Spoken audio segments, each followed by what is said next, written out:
Mister perfect extra gold திருமணமான ஆண்களுக்கு திருப்பு முனையை ஏற்படுத்தும் ஹலாலான இயற்கை வியாகரா.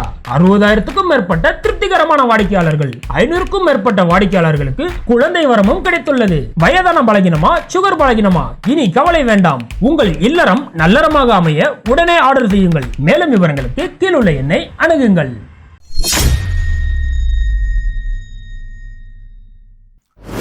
அயோத்தி ராமர் கோயிலை வச்சு முழு அரசியல் செஞ்சுட்டு இருந்தாங்க. இன்னைக்கு அந்த அயோத்தியோட நிலைமை அலங்கோலமா மாறி போயிருக்குது. அயோத்தி ராமர் கோயில்ல வேலை செய்யக்கூடிய ஒரு பொண்ணை கடத்திட்டு போய், அதுவும் கோயிலோட உயர்மட்ட பாதுகாப்பு இருக்கக்கூடிய இடத்துல வச்சே கற்பழிச்சு நாசம் பண்ணிருக்கிறானுங்க. இவ்வளவு பெரிய விஷயம் இன்னைக்கு நாடு முழுக்க மிகப்பெரிய கேள்விகள் எழுந்திருக்குது. நம்ம யோகிஜியோடைய சத்தத்தையே காணாம். யோகிஜி என்ன ஆனாருன்னு தெரியல, அவர் சவுண்டே காணாம். சரி, யோகிஜியோட சவுண்டு தான் காணா, அவரோட புல்டோசர் எதுக்குனாலும் பறந்து ஓடியாருமே. அவரோட புல்டோசர் என்ன ஆச்சுன்னு பார்த்தோம்னா, புல்டோசரும் வேலை செய்யல. புல்டோசர் பெட்ரோல் எதுவும் காலியா என்னன்னு தெரியல, புல்டோசரும் சத்தத்தை காணாம்.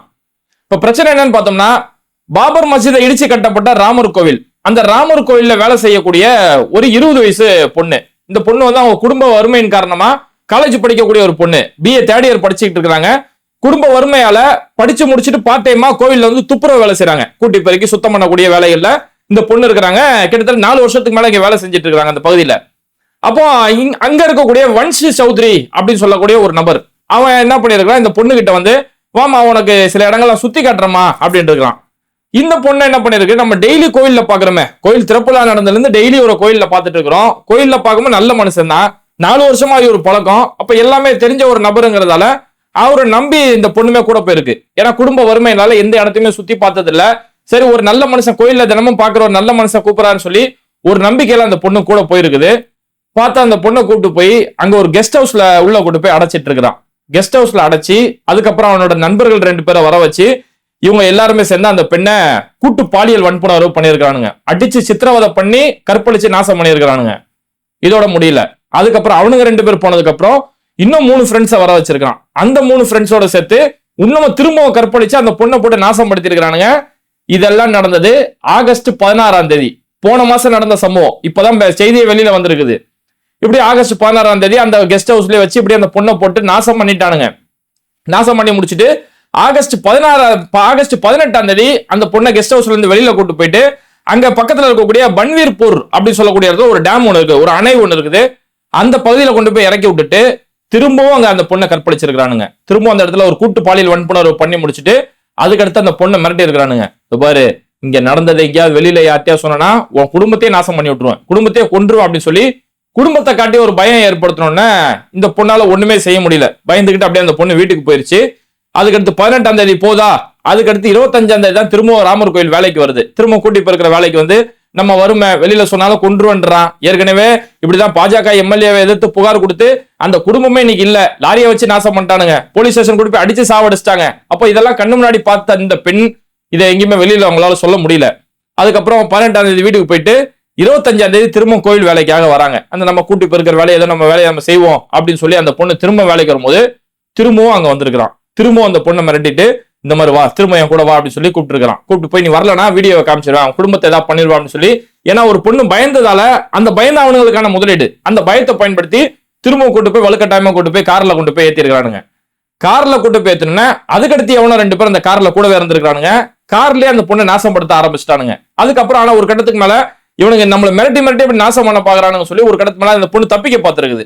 தப்பிக்க பார்த்தோம்னா இதுல கார் ஒரு பக்கம் அப்படியே இப்படி அந்த பக்கம் இந்த பக்கம் அலைஞ்சு ஒரு இடத்துல போய் ஒரு டிவைடர்ல போய் கார் போய் மோதிட்டு இருக்கு. இது எல்லாமே அந்த பொண்ணு கொடுக்கக்கூடிய வாக்குமூலங்கள். இப்போ கார் போய் ஒரு டிவைடர்ல மோதினா என்னாச்சு ஏதாச்சுன்னு இறங்கி பார்க்கக்கூடிய இடத்துல அந்த பொண்ணு தப்பிக்கிறதுக்கான ஒரு நல்ல வாய்ப்பு கிடைச்சிச்சு. அப்பவுமே அங்க இருந்து தப்பிச்சு ஓடியாந்துருச்சு அந்த பொண்ணு. இந்த சம்பவம் நடந்தது ஆகஸ்ட் 25ஆம் தேதி. அதுக்கப்புறமா இவனுக்கு இப்படியே நம்மளை நிம்மதியா விட மாட்டான், அந்த வீடியோவை காமிச்சோ இல்ல நம்ம குடும்பத்தை மிரட்டியோ ஏதோ ஒரு வகையில இவன் திரும்ப நம்மளை நாசப்படுத்திக்கிட்டு தான் இருப்பான். இனிமே நம்ம பொறுத்து இருக்க முடியாது, போலீஸ்ல போய் கம்ப்ளைண்ட் பண்ணிடலாம் அப்படின்னு சொல்லி அயோத்தி போலீஸ் ஸ்டேஷன்ல போய் ஆகஸ்ட் 26ஆம் தேதி அந்த பொண்ணு போய் கம்ப்ளைண்ட் பண்றாங்க. கம்ப்ளைண்ட் பண்ணி இவனுக்கு 3 நாள் அடைச்சு வச்சது, அந்த பாலியல் வன்புணர்வு செஞ்சது, திரும்பவும் 25ஆம் தேதி கூட்டு போய் நாசப்படுத்தினது, எல்லா விஷயத்தையும் போலீஸ்ல சொல்றாங்க. போலீஸ் ஒரு FIR கூட பதிவு செய்யல. அந்த லட்சணத்துலதான் அங்க அயோத்தியில இருக்கு. உத்தரப்பிரதேசத்தோட போலீஸோட நிலைமை இந்த அளவுல தான் இருக்கு. ஒரு FIR கூட பதிவு செய்யல. அதுக்கப்புறமா பார்த்தோம்னா இந்த அப்புறமா ஒரு கட்டத்துக்கு இந்த பிரச்சனை வெளியில பேசு பொருளா மாறுது. வெளியில இந்த மாதிரி அயோத்தி ராமர் கோயில்ல வேலை செய்யக்கூடிய ஒரு பொண்ணை நாசப்படுத்திட்டாங்க, உயர்மட்ட பாதுகாப்பு இருக்கக்கூடிய ஒரு பொண்ணை நாசப்படுத்திட்டாங்க, இந்த உயர்மட்ட பாதுகாப்புன்னும் போது நமக்கு ஒரே கேள்வி குத்தா இருக்குது. நம்ம நாட்டோட நிலைமையை பாருங்களேன். உயர்மட்ட பாதுகாப்புன்னு எங்க சொல்லப்படுதோ அதோட நிலைமையில அவ்வளவு அலங்கோலமா இருக்குது. இந்த ராமர் கோயிலோட அந்த பெண்ணை இங்கெல்லாம் வச்சு நாசப்படுத்தி இருக்கிறானோ அதெல்லாம் உயர்மட்ட பாதுகாப்பு இருக்கக்கூடிய இடங்கள். அதே மாதிரி நம்ம புல்வாமா நாட்டோட உச்சபட்ச பாதுகாப்பு இருக்கக்கூடிய இடம். அந்த புல்வாமால ராணுவ வீரர்களுக்கே பாதுகாப்பு இல்ல. அங்க ஒரு மிகப்பெரிய ஒரு தீவிரவாத தாக்குதல் நடந்து ராணுவ வீரர்களை பலி கொடுக்கக்கூடிய ஒரு நிலைமை நடந்துச்சு. நாடாளுமன்றம் உச்சபட்ச பாதுகாப்பு இருக்கக்கூடிய இடம்.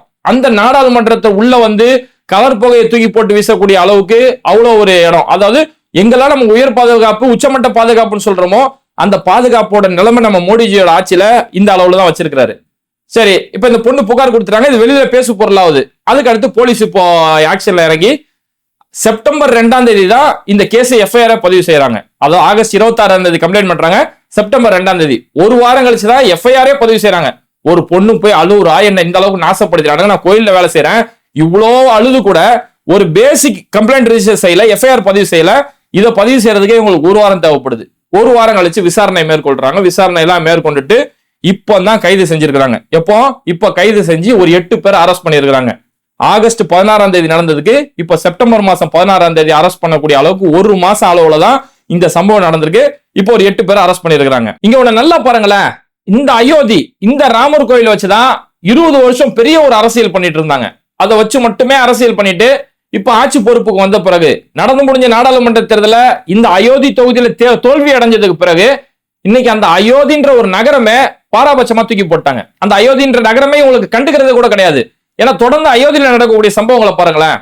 அயோத்தி ராமர் கோயில்ல ஒரு மழை பெஞ்சா ராமர் கோயிலோட முக்கியமான இடங்கள்ல உழுது, கருவறை கிட்ட பூசாரி நிக்கக்கூடிய இடங்கள்லாம் உழுதுன்னு சொல்லி அங்க வேலை செய்யக்கூடிய பூசாரிகளே கம்ப்ளைண்ட் பண்ணிட்டு இருக்காங்க. அப்ப அங்க ஒரு நிலைமை இருக்குது இந்த அளவுக்கு மோசமா. அப்புறம் அயோத்தி ராமர் கோயில் இருக்கக்கூடிய அந்த முக்கியமான தெருக்கள், அந்த தெருக்கள்லாம் திடீர் பள்ளங்கள், ஒரு மழை பெஞ்சா ஒரு பள்ளம் விழுந்துருது. அந்த அளவுக்கு அந்த நகரங்கள் கேப்பாரற்ற ஒரு நிலைமையில கிடக்குது. அயோத்தி ராமர் கோயிலுக்காக அலங்கரிக்கப்பட்ட தெரு விளக்குகள், அந்த தெரு விளக்கு அந்த bamboo light, LED light, projector light சொல்லி பல வகையில லைட்டு பொருத்தப்பட்டிருக்கு. அந்த லைட்டு தொடர்ந்து 6 மாசமா திருடப்பட்டு இருக்குது. கிட்டத்தட்ட 50 லட்சம் ரூபாய்க்கு மேல லைட்லாம் இங்க திருடப்பட்டுருச்சு அப்படின்னு சொல்லி தொடர்ந்து புகார். அப்போ கோவில் வளாகத்துல உச்சபட்ச பாதுகாப்பு இருக்கக்கூடிய இடத்துல 50 லட்சம் ரூபாய்க்கு லைட்டு திருடப்பட்டிருக்கு. அதுவுமே இங்கே ஒரு கேப்பாரற்ற ஒரு நிலைமையில தான் இருக்குது. அதனால இப்ப சமீபத்துல அந்த அயோத்தி தொகுதியில ஜெயிச்ச சமாஜ்வாதியோட எம்பி சொல்றாரு, லாஸ்டா பட்ஜெட் தாக்கல் செஞ்சாங்க இந்த இவங்களோட ஆட்சியில முதல் பட்ஜெட்.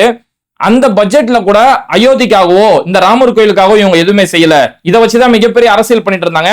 ஆனா அந்த தொகுதியில இவங்க தோல்வி அடைஞ்சது பிறகு இந்த ராமர் கோயிலுக்கோ அல்லது இந்த அயோத்திக்கோ எந்த ஒரு நிதியும் ஒதுக்கப்படல. நான் லென்ஸ் வச்சு கூட தேடி பார்த்துட்டேன், எந்த ஒரு நிதியுமே இவங்க ஒதுக்கப்படல அப்படின்னு சொல்லி இந்த அயோத்தியில நடக்கக்கூடிய விஷயங்கள் எல்லாம் எப்போ தோல்வியை சந்திச்சாங்களோ இந்த அயோத்தியை ஒரு பாராமுகமாக தள்ளிட்டு போறாங்க. இப்போ சில நாளைக்கு முன்னாடி நடந்த ஒரு சம்பவம், ஒரு 12 வயசு பொண்ணு ஒரு பேக்கரியில வச்சு கற்பழிக்கப்பட்டு கடைசியில் அந்த பொண்ணு இப்ப கர்ப்பமா இருக்கக்கூடிய இந்த கர்ப்பத்தை என்ன செய்யலாம், கர்ப்பத்தை எப்படி கலைக்கலாம்னு சொல்லி இப்போ தேடிட்டு இருக்காங்க. அங்க அயோத்தியில இருக்கக்கூடிய பதர்சா அப்படின்னு சொல்லக்கூடிய ஒரு ஏரியா, அந்த ஏரியால வந்து ஒரு குடும்பம், ரொம்ப ஏழ்மையான ஒரு குடும்பம். அவங்களுக்கு அப்பா கிடையாது, அப்பா இறந்து 2 வருஷம் ஆச்சு. ஒரு அம்மா, ஒரு சகோதரன், இந்த பொண்ணு ஒரு 12 வயசு பொண்ணு. இப்போ குடும்ப வறுமையால என்ன பண்றாங்கன்னா இந்த பிள்ளைய வந்து ஒரு பேக்கரிக்கு வேலை அனுப்பலாம், அங்க பேக்கரியில இருந்து பேக்கிங் வேலை இருக்குது, சரி வேலைக்கு அனுப்பினா அந்த பிள்ளை ஏதாச்சும் சம்பாதிச்சுட்டு வரும் அப்படின்னு சொல்லி அந்த பேக்கரிக்கு வேலைக்கு அனுப்புறாங்க. இந்த பேக்கரிக்கு வேலைக்கு போன இடத்துல அந்த பேக்கரி ஓனர் இந்த புள்ளைய போட்டு நாசப்படுத்திருக்கான். 2 மாசமா இந்த புள்ளைய ஏதோ மிரட்டி, நான் அப்படி பண்றேன் இப்படி பண்றோம், குடும்பத்தை நாசம் பண்ணிடுவேன் அப்படின்னு சொல்லி இந்த புள்ளைய மிரட்டி 2 மாசமா பாலியல் வன்புணர்வு பண்ணி இந்த புள்ளைய நாசப்படுத்தி இருக்கிறான்.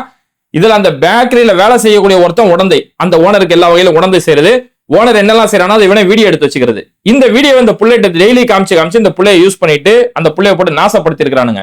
இப்ப அந்த பிள்ளையோட அம்மா ஒரு பேட்டி கொடுத்திருக்காங்க, என் மகளை என்னால பார்க்க முடியலங்க, இதை நான் எப்படி கண்டுபிடிச்சேன் அப்படின்னா என் மகளோட ஆக்டிவிட்டில நிறைய மாற்றங்கள் தெரிஞ்சிச்சு. அவ எப்பவுமே தனியா இருக்கிறா, ஏதோ சோகமா இருக்கிற மாதிரியே இருந்துச்சு.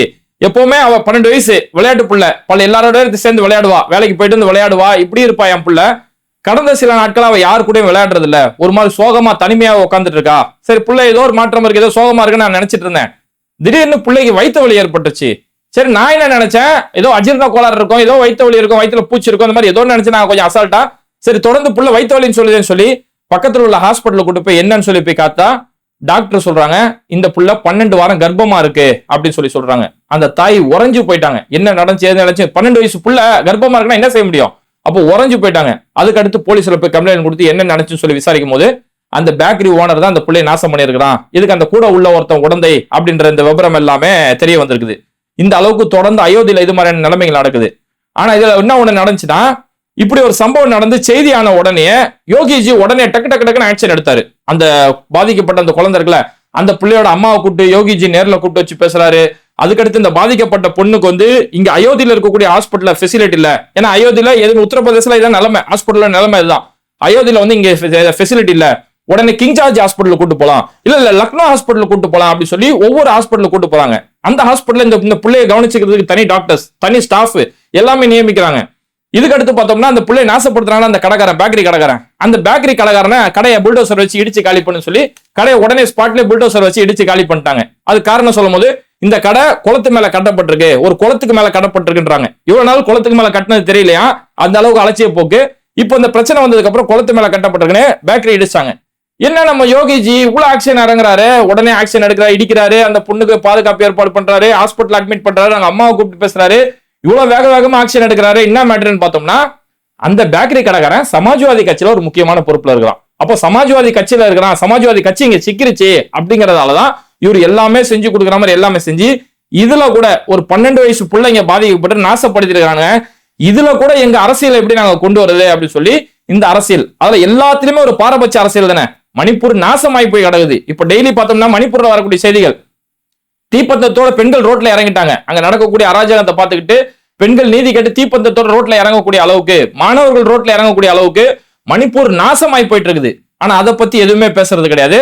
வெஸ்ட் பெங்கால்ல ஒரு ஹாஸ்பிட்டல்ல பிரச்சனை நடந்து அங்க குற்றவாளியை கைது செய்யப்பட்டு நீ சிபிஐ வரைக்கும் போனதுக்கு அப்புறம் இன்னமும் வெஸ்ட் பெங்காலுக்கு நீதி வேணும், ஆர்ஜிகருக்கு நீதி வேணும், மம்தா பானர்ஜி பதவி வழங்கணும்னு சொல்லி இன்னமும் அதே உருட்டிட்டு இருக்காங்க. இந்த பாரபட்ச அரசியல் இருக்குல்ல, இந்த பாரபட்ச அரசியலை இவங்க தொடர்ந்து பண்ணிட்டு இருக்கிறதாலதான் இன்னைக்கு அயோத்தியில கூட கடைசியில பாதுகாப்பு இல்லாத அளவுக்கு, உச்சபட்ச பாதுகாப்பு இருக்கக்கூடிய இடத்துல கூட அங்க இருக்கக்கூடிய பெண்களுக்கு பாதுகாப்பு இல்லாம, கோவில்ல வேலை செய்யக்கூடிய பெண்களுக்கு பாதுகாப்பு இல்லாம, ஒரு 12 வயசு பெண்களுக்கு பாதுகாப்பு இல்லாத அளவுக்கு தான் இன்னைக்கு பாஜக ஆட்சி செய்யக்கூடிய மாநிலங்களோட நிலைமை இந்த அளவுக்கு இவ்வளவு மோசமா போயிட்டு இருக்குது. இவங்க நியாயமான இருந்தவங்க என்ன செய்யணும், அங்க எப்படி அந்த பேக்கரி கடைக்காரனை உடனே போய் புல்டோசரை வச்சு இடிச்சாங்களோ, அங்க உடனே ஆக்ஷன் எடுத்தாங்களோ, இங்கேயும் செஞ்சிருக்கணும்ல. இந்த கோயில்ல வேலை செய்யக்கூடிய பெண்ணை கோயிலோட உச்சபட்ச பாதுகாப்பு இருக்கக்கூடிய இடத்துல அப்படி பண்ணிட்டாங்களே, உடனே அங்க சம்பந்தப்பட்ட இடத்துல புல்டோசரை தூக்கிட்டு போவோம். இல்ல இவன் இந்த வன்ஸ் சௌத்ரின்னு சொல்றவன் மட்டும்தான் இதுல உடந்தையா, இல்ல கோவில்ல இருக்கக்கூடிய கோவில் நிர்வாகத்தில் இருக்கக்கூடிய வேற யாரும் இதுல உடந்தை ஈடுபட்டிருக்காங்களா அப்படின்னு சொல்லி எந்த ஒரு விசாரணையும் இல்ல. அங்க விசாரணையே ஒரு வாரம் கழிச்சுதான் எஃப்ஐஆர் பதிவு செய்யறாங்க, ஒரு மாசம் கழிச்சுதான் அரெஸ்டே பண்றாங்க.